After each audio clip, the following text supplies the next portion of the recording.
I want to talk to you about this place where we are. Sunday is Easter. And this time of the year, it's about new beginnings. Remember, it seemed like it was just yesterday when it was January the 1st and we made resolutions, and studies indicate that only 8 out of 100 people kept their resolutions and made the goals and dreams they set for themselves become a reality. But the 92%, that they did not do that. They forgot it as fast as they claimed it. But for those of you that are serious, my message is not for everybody. My message is for that 8%. Those are the people that are serious. He that hath shall get, and he that hath not, even that he has shall be taken away. I want to talk to people who are ambitious. I want to talk to people to listen to me that are not willing to settle for life as it is. I want to talk to people who want to live life. It's one thing to survive, but what it takes to live, that requires a different set of skills. So one thing that I'm encouraging you to do, that I'm doing, is I'm taking time to work on me and to get to know more about me.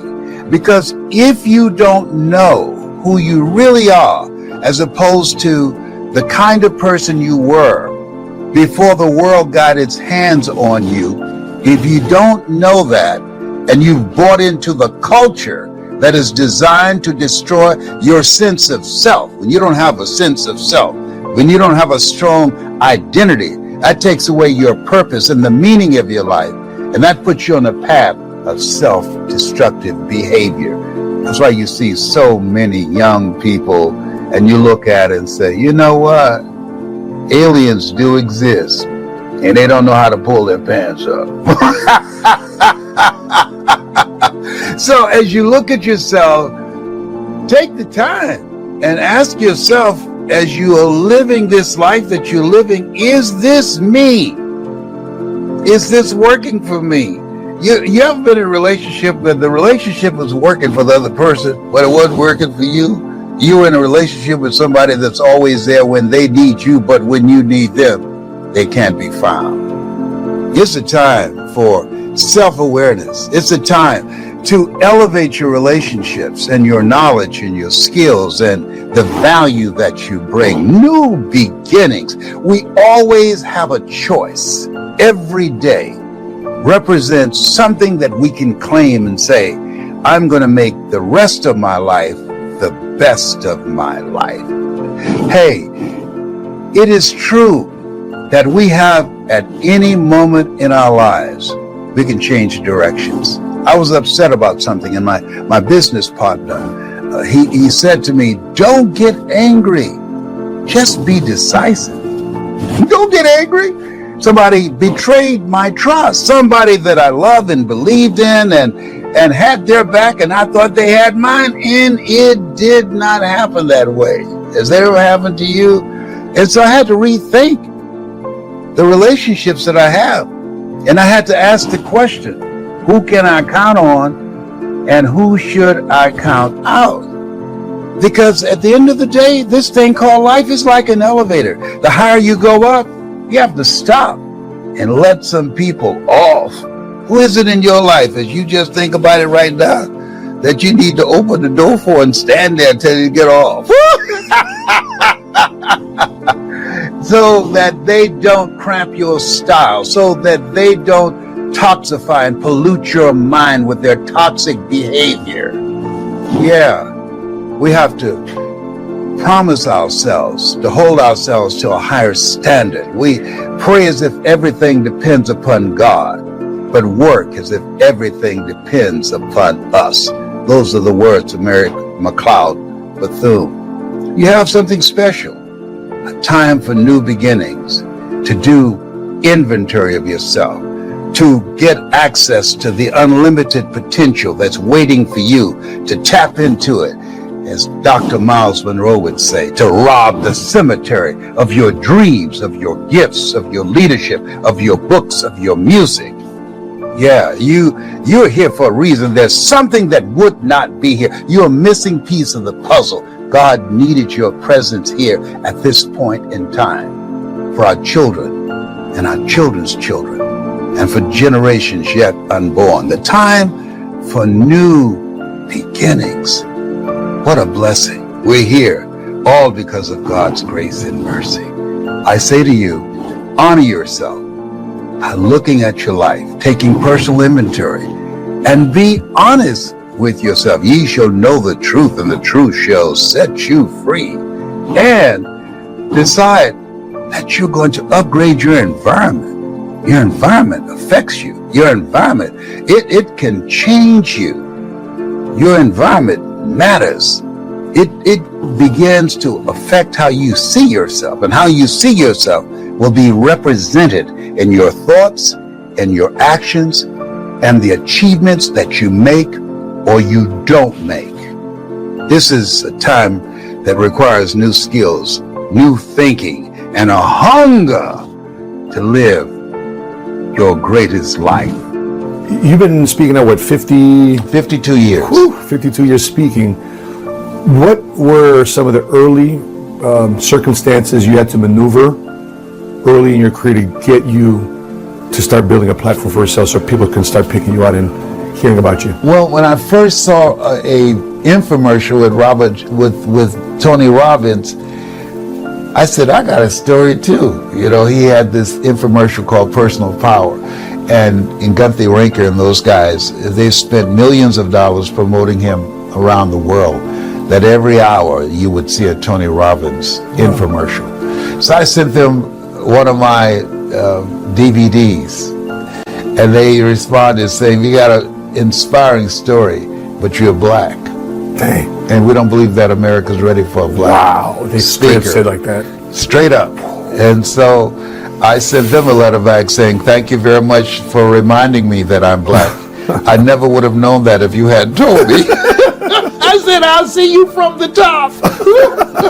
And so I decided that we were going to go forward, even though we did not have millions of dollars from an investor to get national and global attention. That part of what we do in training speakers, the goal is to make what you do in terms of your presentation so powerful, so impactful, that you cannot be ignored, that people would want to hear more of what it is that you share, and the word will go out that, hey, I heard this guy or I heard this young lady, and they really impacted my life. And so I just said, I'm coming in this space, and my goal is not to be a player. My goal is to be a dominant player up in here. Take no prisoners and eat the wounded. Yum, yum, yum, yum.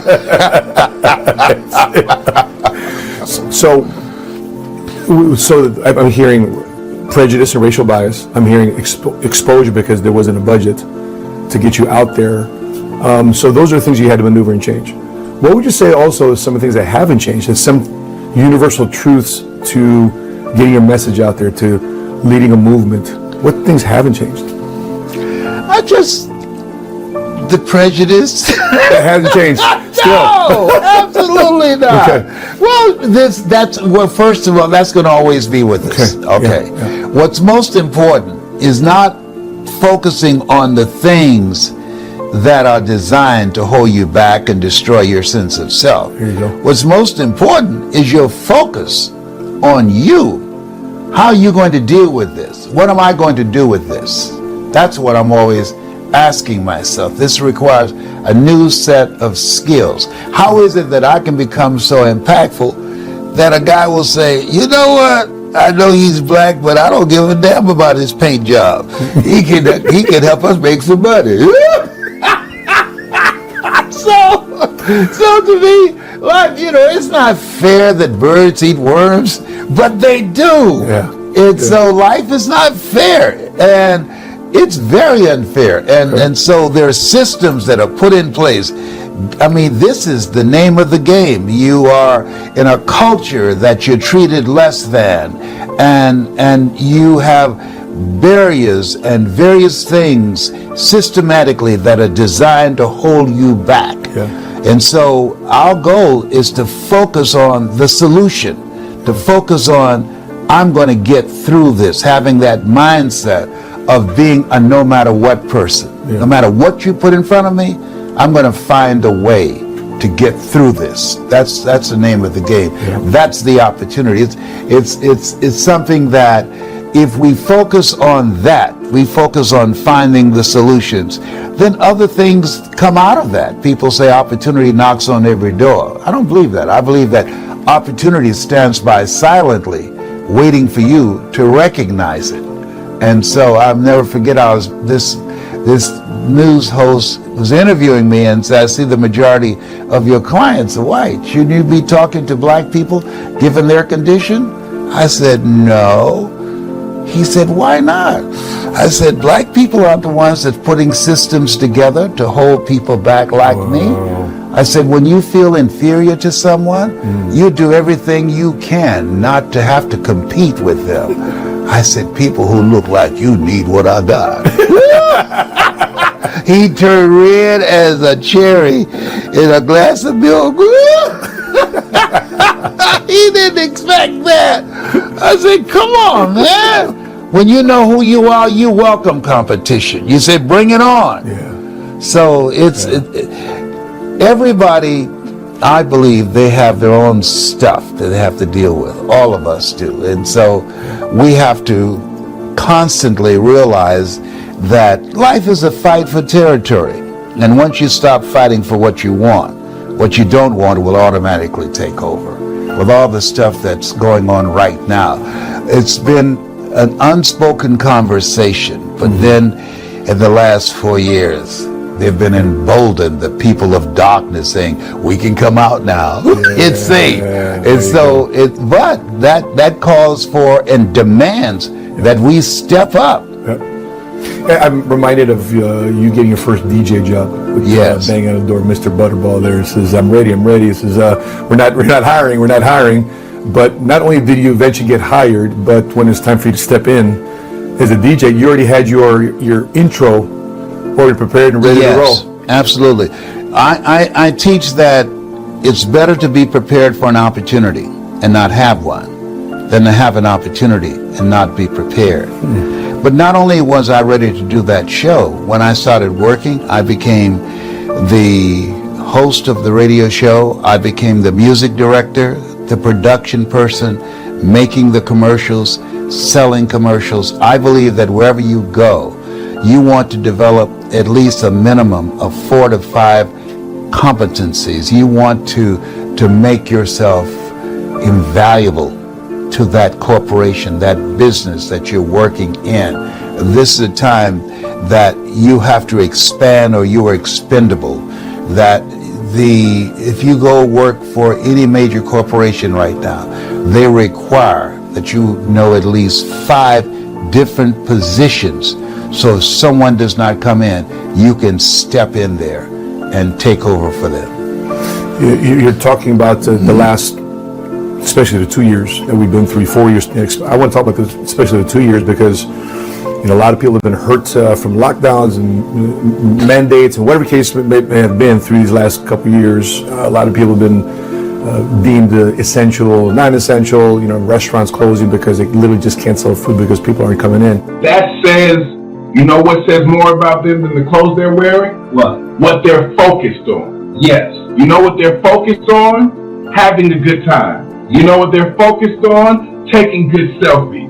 You know what they're focused on? Getting away from their job so they can go somewhere and they don't have to think and don't have to be challenged and don't have to wake up early and don't have to go to sleep late and don't have to be held accountable for their actions and having somebody monitor their behavior. But I challenge you on this.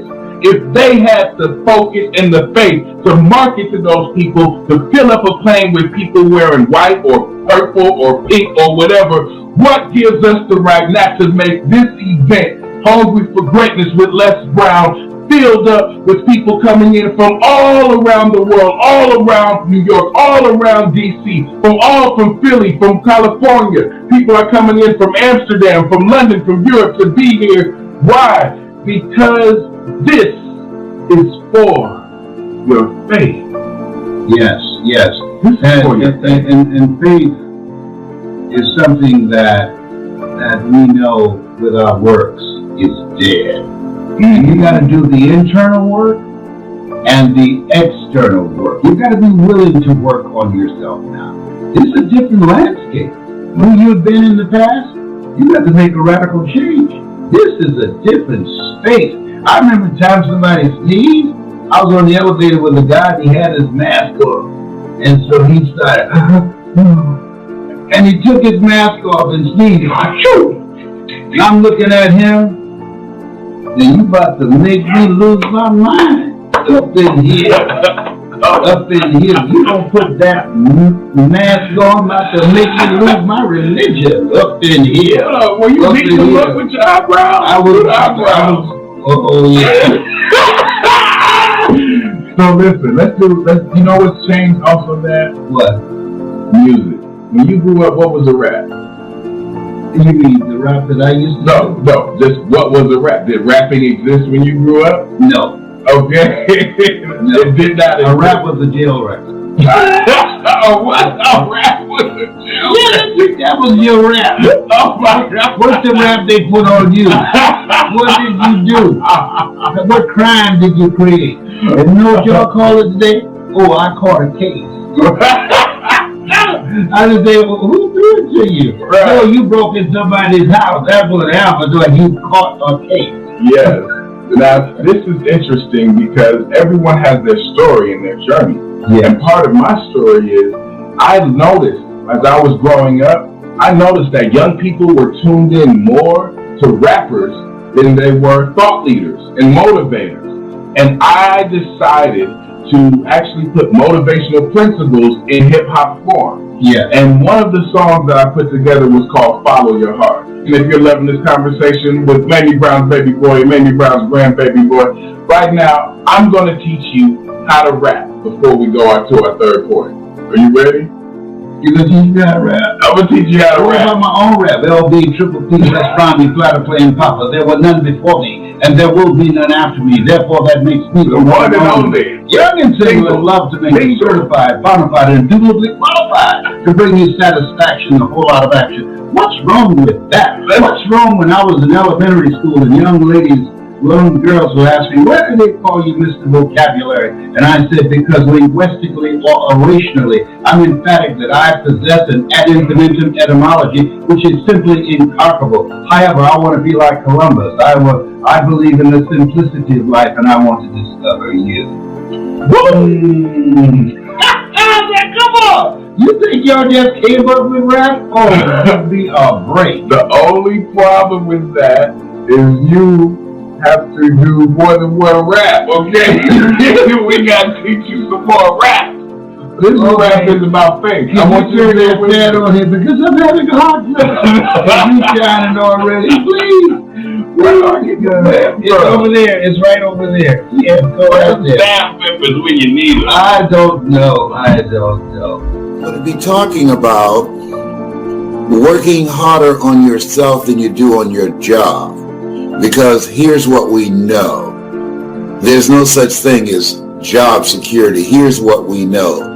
The impact of the coronavirus on your ability to stay employed, the impact of the coronavirus has been devastating.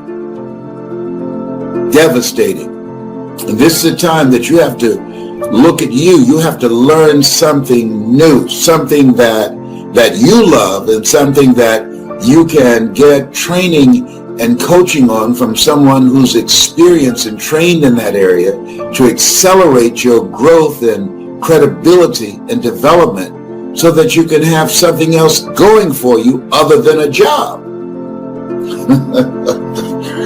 I want to help you to do that. And for those of you who are already there and want to do what those young people do, I like what the young folks, they talk about BYOB, be your own boss. If you're ready, I want you to put voice in the comment section. Put voice in the comment section. I've been thinking about what I'm going to share with you today. And I've been tracing my tracks. People are always asking me, what did you do differently than others, the thousands of other speakers out here that allowed you to become a national and an international voice of motivation and greatness? and part of the process is I decided I wanted something new for myself. I wanted something new for my family. And I wanted to be able to control my own destiny. I don't want to be a volunteer victim. We've been conditioned, we've been trained for a job. Things have changed. You got to be an entrepreneur now. You want to create something that you can control. You want to create and have something that you determine how much you're worth, not somebody else determining that. And today you have to live life like you mean it. This is no time that things have changed. We've got to change. We've got to change and with a fierceness, because that's what it is. That the things that are dramatic and the millions of people that are emboldened and determined to hold you down, we've got to be stronger than them and more determined than them. Everybody can use this. What I'm going to talk about today, the value of improving yourself and working on yourself. One of the deciding factors, I was working on a job and I asked in advance, could I go on vacation? I followed the guidelines. And at that time, it was like 2 to 3 weeks. I asked. And when the time came, they told me no. Les, the general manager, why?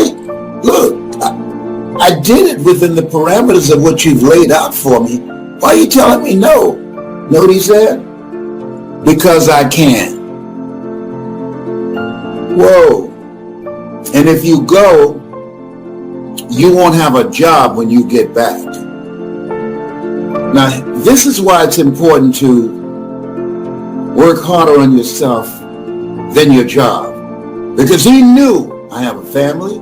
He knew I had a car note, mortgage note. He knew I needed the money. He knew that I just couldn't go out and get a job making the kind of money that I was making there because I had not been working on a transition skill.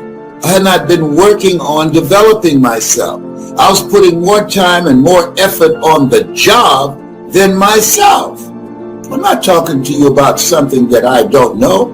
I'm 75 years young. And so I got an attitude. And see, it's not enough to get an attitude and get upset. I put that energy into learning something new. I was like Fannie Lou Hamer, sick and tired of being sick and tired, to the extent I wanted to be my BYOB, my own boss. I wanted to be my own boss. And so I decided to learn something new.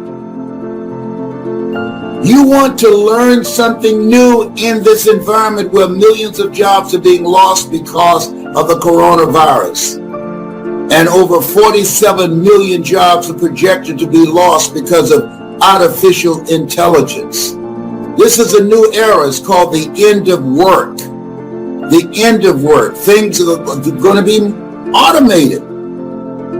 Even jobs like being a waiter or working in McDonald's. There's some across the country.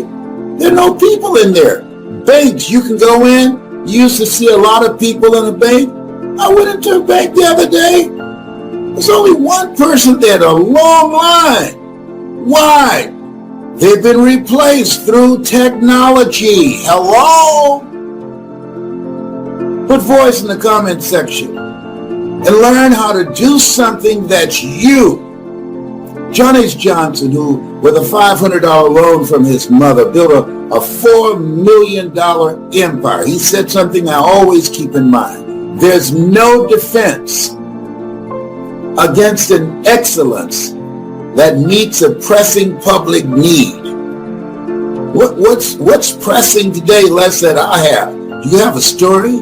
Have you overcome some stuff? Have you made some mistakes? Have you gone through a divorce? Have you had some setbacks, some failures? And you got through it, you survived?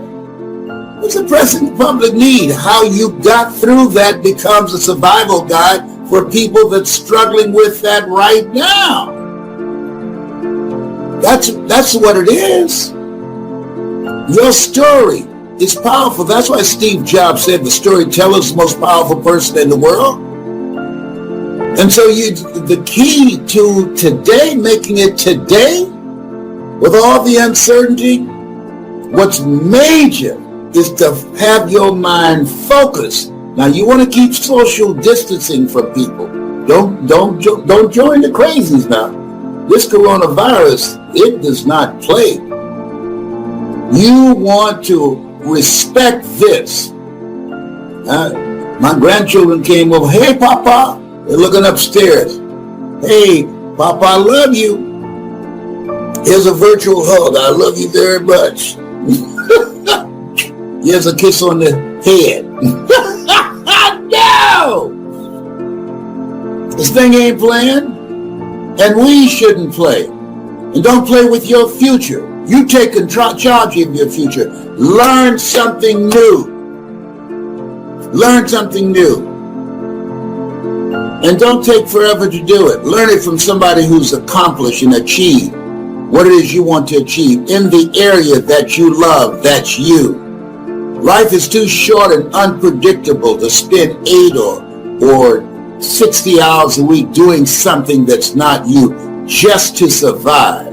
Get an attitude to say, I'm not going out like this. And that's what I did. See, you have something special. You have greatness in you. Now, let me share something with you. I was thinking about this. You know the major amount of money that corporations spend on what it takes for a corporation to grow, to impact their bottom line? You know how much money they spend? Research and development. You know how much money they spend? They spend billions of dollars on the mindset for their corporate executives. People who have privilege. People who have the complexion of connection. And I looked at that and said, hey, if they need it, and they're not victims of discrimination and racism, if they need it, what do I need? Just think about that. Stuff to help break the cycle of the mental damage that has been done and passed on generation after generation after generation and never been interrupted. Trust me on this. Work on you to improve you. And it starts with working on your mind. So when I got off from work, unlike most people who go home and start watching the television, I went down to the basement. I started listening to motivational messages. Now I have my own. I started reading 30 to 40 pages of something positive every day to retrain my thinking. But the major things I think that prevent people from living a bigger life from my own observation and including myself. Number one, habit. You get accustomed to doing certain things over and over and over again. And the other thing is distractions. And oh my God, do we have some distractions today? When you have distractions, that means that if you're not conscious, it can cost you your life. Woo! That's big. This is the time that you don't want to be around everybody. I'm talking to my computer. I make my money now virtually. Yes, I do. I talk to this green light on my computer virtually. I do my presentations virtually. And there are thousands of other people who are using their experiences and their knowledge to connect with their customers, because we've gone from brick and mortar to click and order. When you get coaching and how to master your personality and how to increase your presentation power, you control your own future. You, I don't have to fly on airplanes anymore. You, I don't have to stay in stinking germ-infected hotels anymore. You, my computer's not asymptomatic. It won't sneeze. It won't cough on me. And if it does, I'll say, God bless you. Oh, behave! You! I was willing to learn something new that allowed me to be my BYOB rather than a JOB, the journey of the broke. I can't tell you the number of people that I've trained, like Johnny Wimbury, like Stacy NC Grant. These are people who are making millions doing what they love to do. Help people, change people's lives, found a way to monetize their passion. You, Kevin Bracey, you, oh my goodness. There's so many. And you can become among those. Decide that you can bet on you. Invest in you. Spend more time working on you than your job because you are the money. This conversation is about developing your superpower. In the beginning was the word. See, our parents give us our bodies and our facial features and our physical features, but God give us our voice. In the beginning was the word, and the word was God and dwelt among men. Our voice. Death and life is in the tongue. Most people speak more death than they do life. Our voice. Thou shalt decree a thing and it shall be established unto you. Oh, come on now. Come on. Our voice. You want to change your life? Seek ye first the kingdom of God and his righteousness, and all these things shall be added unto you. When shall the kingdom of God come? The kingdom of God cometh not by observation. They shall say it's neither lo there, lo here. Behold, the kingdom of God is within you. It's within you. Woo, wow. Our voice, the kingdom is voice activated.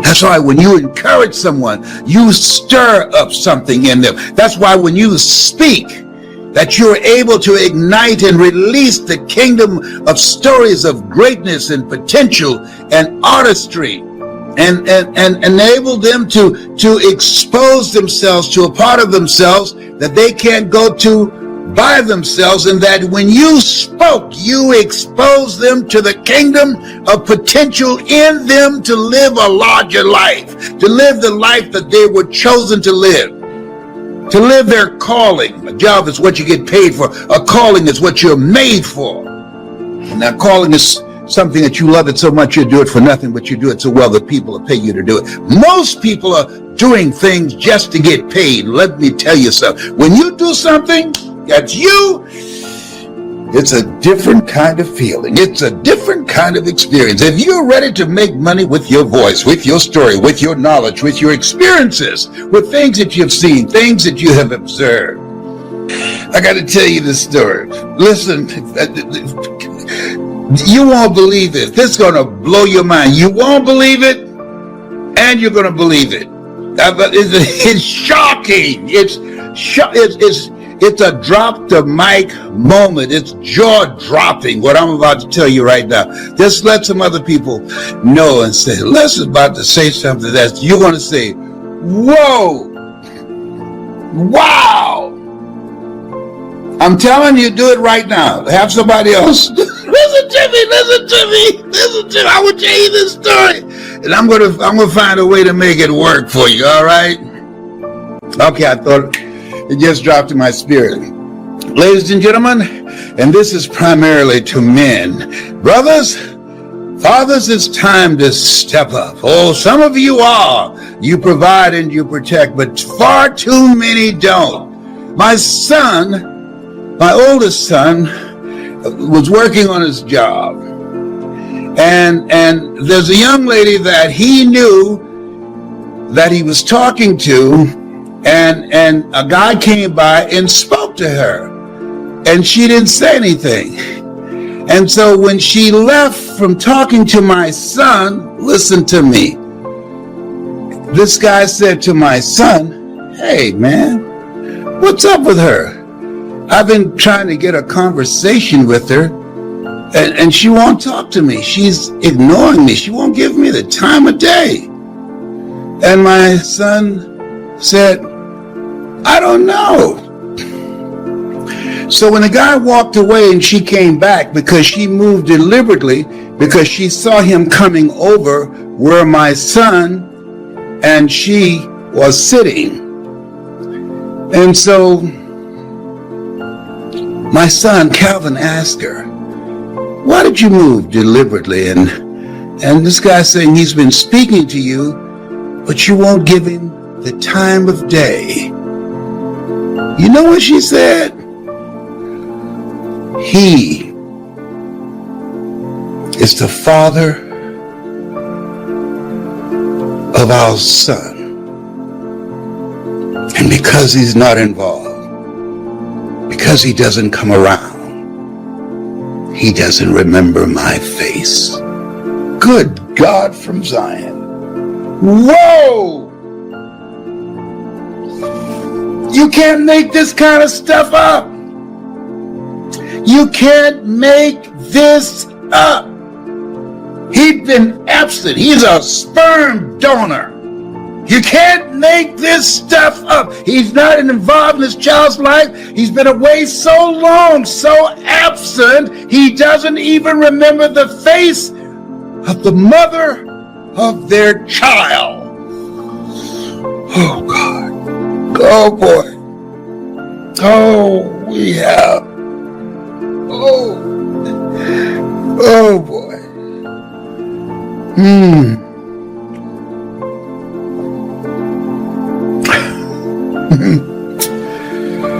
You can't make that up.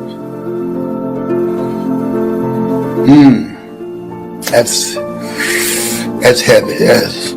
Drop the mic.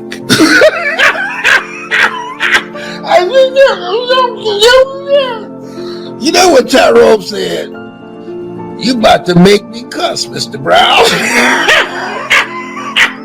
If you don't know Tyrone, it's a squirrel that's outside my window. He's taught me squirrely. He doesn't know how to speak English yet, but I understand it.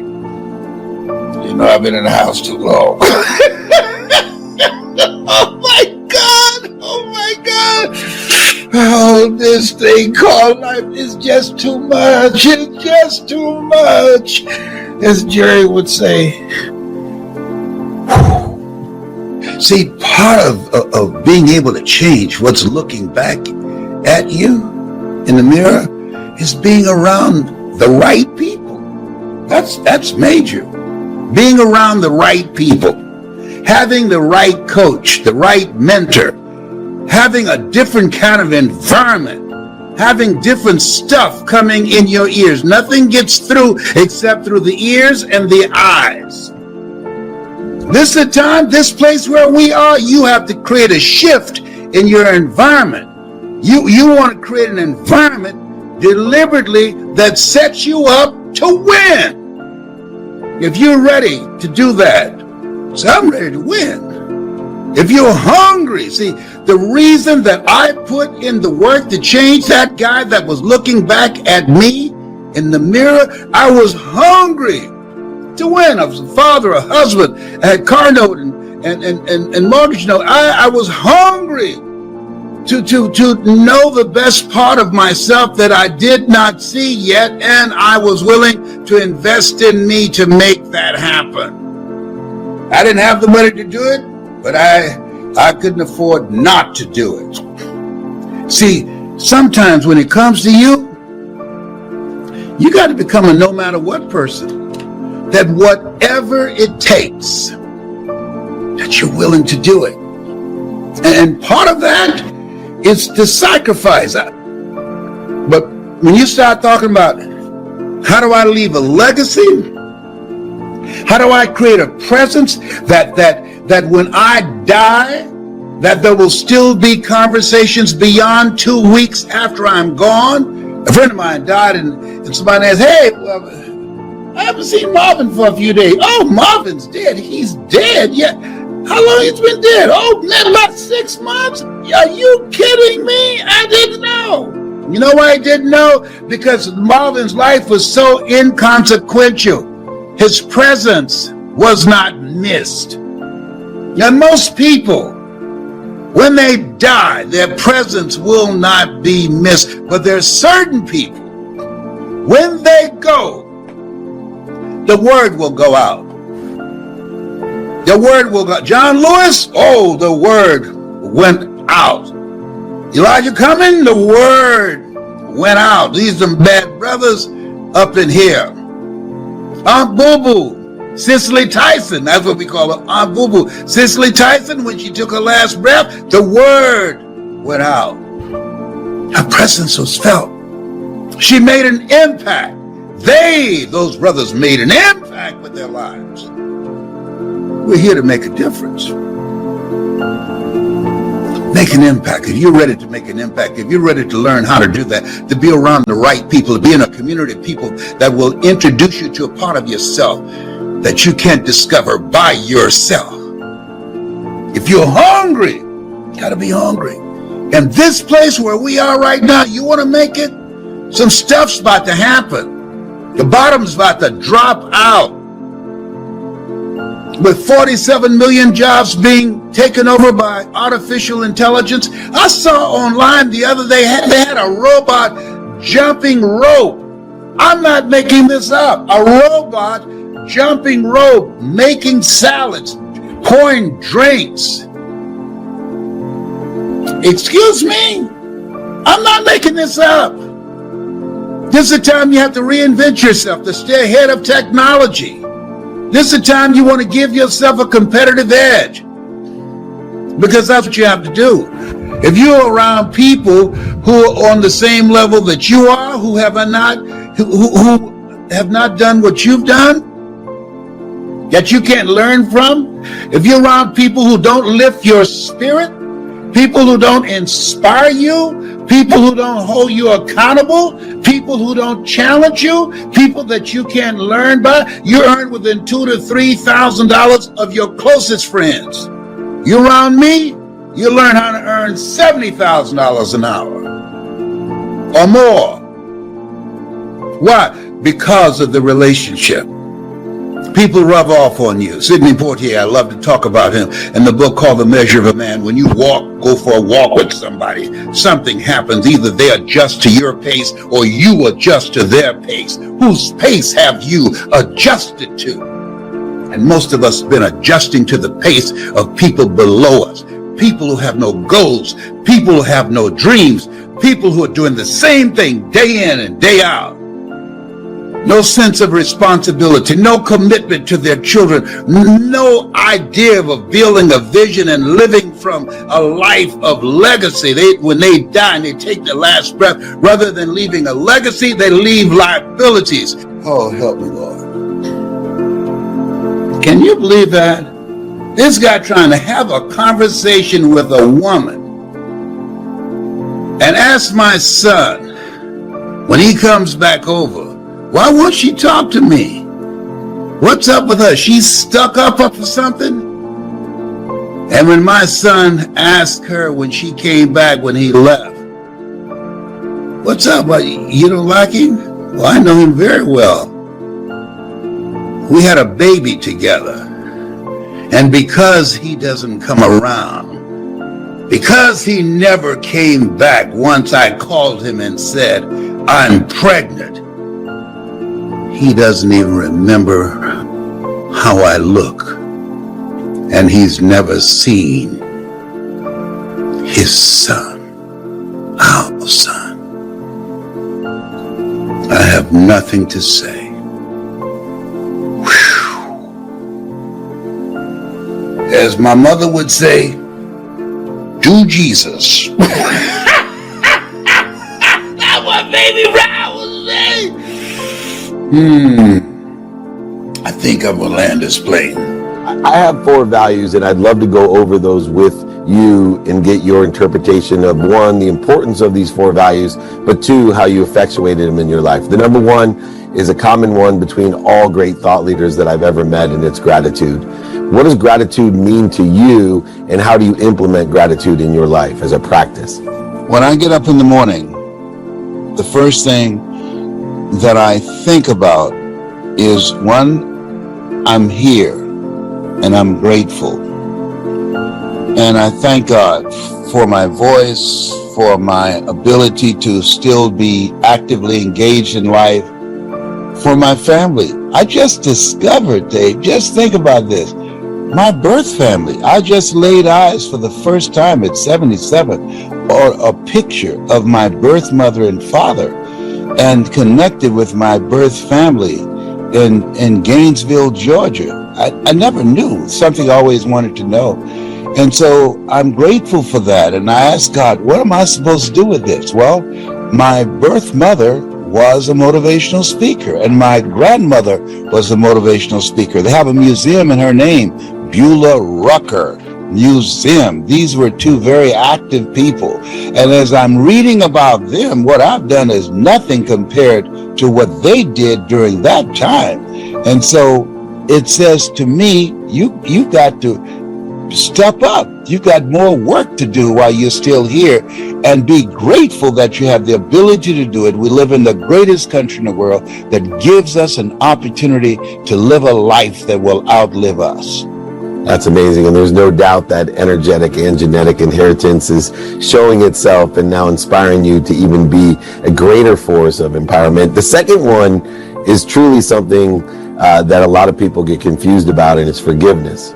A lot of people don't understand how powerful forgiveness is. And so I was hoping that you could, give us your perspective and importance of forgiveness in your life.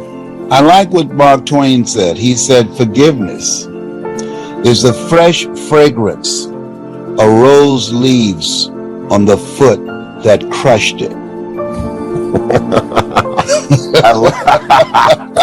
All right, I can take that. That's a trade. I'm going to take that one from you. Right. See, a lot of people believe forgiving is forgetting. Forgiving is not forgetting. It's remembering without anger or guilt. And so just in my case, I had to forgive my birth mother and father. I was angry with them. How could you give birth to someone and leave? But she did what she had to do. She was married. I was a secret, my twin brother and I. And so I'm grateful that she gave us to Mamie Brown. My birth mother, Dorothy Bell Rucker, she gave me life. Mamie Brown taught me how to live life. I'm thankful for that. I'm grateful that she made that decision. She didn't have to. And I'm still here to keep her legacy alive. I sing this song, I got two mothers and I'm not ashamed. I got two mothers and I love them just the same. Oh, you can't handle my voice. You execute on accountability in your life. It's very important. I remember the first home that I bought for my adopted mother, and I didn't do a title search. And we had to move out and go back to the roach-infested house we moved her out of. And the neighbors were out looking, asking, Mamie, are y'all back? Yes, Leslie lost the house. And I was crying and feeling humiliated and unloading the truck. And Mama came behind the truck and she said, Leslie? I said, yes, ma'am. Why are you crying, boy? I said, Mama, I feel so sad. I feel stupid. I didn't know what I was doing, and I failed you. I'm so sorry. And she said something to me I'll never forget. She put her hand under my chin. She said, hold your head up, boy. You have nothing to be ashamed of. We still have each other. And that stayed with me, that what's most important, and what was most important to her, not that I bought her a house and lost it, but we still had each other. And I remember Jacqueline Onassis, and she said that if my children don't amount to anything and I earn all the money in the world and all the materialistic possessions, what do I have? And what she's saying is, hey, we have each other. And so my mother taught me in that moment, don't focus on things. Focus on the people that mean so much to you, because that's where the love is. And God is love, and he who dwelleth in love dwelleth in God, and God in them. Come on now, I'm waiting for you. Talked about love and faith, and I made a transition in my life to understand and live in faith. I always thought money was my currency, the object of energy that I put into the flow to get what I want, and I was good at it. I was great at it. And then my whole life got turned upside down. I lost my own mom's house and had to go to her house and say, America. In about 2 weeks, they called me the Cancer Centers of America fighter, me and one other person. I'm a 29-year prostate cancer, 4th stage cancer survivor. And what has kept me here has been my faith. I remember when a doctor said to me, he said, your PSA is 2,400. I said, what does that mean? And he said, 1 to 4 is normal. Cancer's metastasized to 7 areas of your body. This 29 years ago, and has eaten 43% of your T1 vertebrae. I said, is there anything else? He said, yes. And you're ugly too. I said, oh my God. and then you said, let me sing to you. You'll really love it. Right. But then he said, and it was very strategic how he did that. Because when people listen to you, what you do is distract, dispute, and inspire. As you know, how people live their lives as a result of the story they believe about themselves. So he distracted me from the fear. And he said at that moment, as we both were laughing, but you got this. He said, I never tell my patients they're terminally ill. What I say is,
you.